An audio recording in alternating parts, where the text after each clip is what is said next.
Bonjour tout le monde. Je ne sais pas si vous avez déjà entendu ça, mais il y a quelques personnes qui ne lisent que le Nouveau Testament, disant que l'Ancien, c'est terminé, c'est du passé. A l'inverse, d'autres ne lisent que l'Ancien Testament sans prendre en compte le Nouveau. Mais Paul nous dit dans 2 Corinthiens 3,14, leur intelligence est obscurcie. Jusqu'à aujourd'hui, en effet, le même voile reste lorsqu'ils font la lecture de l'Ancien Testament. L'Ancien Testament, le Tanakh, contient de nombreux livres.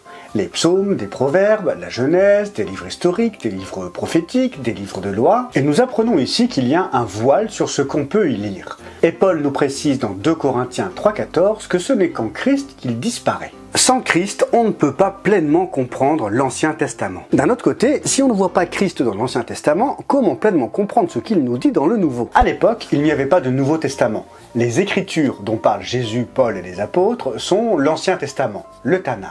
Et donc, il y a un voile sur l'Ancien Testament qui disparaît en Christ. Ce qui veut dire que quand ce voile disparaît, je suis censé voir qui? Je suis censé voir Jésus-Christ. Sans Christ, on peut partir dans des théories pas possibles avec les mots en hébreu, les déclinaisons, trouver des codes secrets à droite à gauche. Mais Jésus nous a dit « Vous serez mes témoins ». On n'est pas les témoins d'une théorie, les 10 lois pour débloquer ta situation, les 8 clés pour entrer dans le 4e dimanche. Non, c'est Jésus qui sauve, c'est Jésus qui transforme, c'est Jésus qui est le témoin du ciel. Donc, quand tu parles, si c'est Dieu qui t'a envoyé, tu vas témoigner de qui? De Jésus. Et si c'est lui qui t'envoie, alors ce sont ses paroles que tu vas prononcer. Il n'est pas demandé aux chrétiens de définir ce qui est bon ou ce qui est mauvais. Christ nous dit que nous sommes ses témoins. On nous demande d'annoncer la vie, d'annoncer Jésus. Annoncer Jésus pour que les addicts soient délivrés de leurs addictions. Il n'y en a qu'un qui libère vraiment, c'est Jésus-Christ. En tant que chrétien, si on ne témoigne pas de Jésus-Christ, qu'est-ce qu'on fait? Des cours de morale? Du développement personnel? Le monde en est rempli. Jésus ne nous appelle pas à devenir des Superman ou des Superwoman. Non. Non, il n'y a que des petits hommes et des petites femmes qui ont cru en un grand Dieu.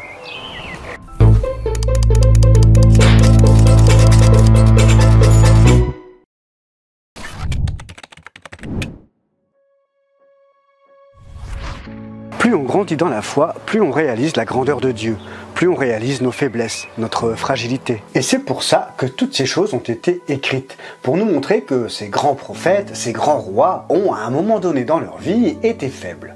Ils ont manqué la cible. Et c'est une fois tout en bas, abattus, brisés, qu'ils ont vraiment rencontré l'amour de Dieu. C'est en bas que Dieu se rencontre. Ah non, n'importe quoi. Moi, je me purifie pour être plus proche de Dieu.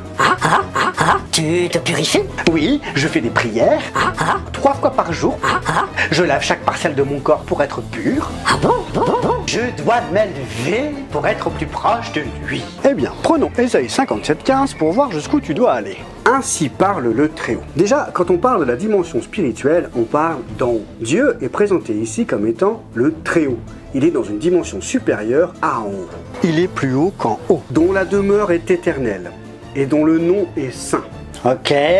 J'habite dans les lieux élevés et dans la sainteté. Eh bien, bon courage, hein. Vas-y, on te regarde. Mais... Non, mais sérieux, et si on prenait ton cœur là maintenant et qu'on le projetait sur écran géant? C'est pas possible. Si on prenait par exemple toutes tes pensées impures, est-ce que tu serais d'accord pour que tout le monde voit ce qu'il y a dans ton cœur? Mais...